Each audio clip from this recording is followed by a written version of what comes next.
మెన్లో less than 25-year-old వాళ్ళకి usually we avoid it except in some situations.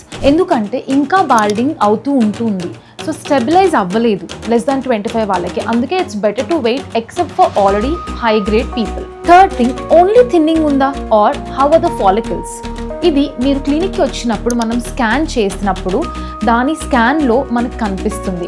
అంటే only treatments వల్ల, అంటే non surgical options వల్ల మీకు హెయిర్ గ్రోత్ వస్తుంది అంటే సర్జరీ ఒకవేళ అవసరమా లేదా అని డెసిషన్ తీసుకోవచ్చు. సో అసలు మీకు నాన్ సర్జికల్ ఆప్షన్ బెటరా, సర్జికల్ ఆప్షన్ బెటరా అన్నది మీ డర్మటాలజిస్ట్ని మీట్ అవ్వడం వల్ల తెలుస్తుంది.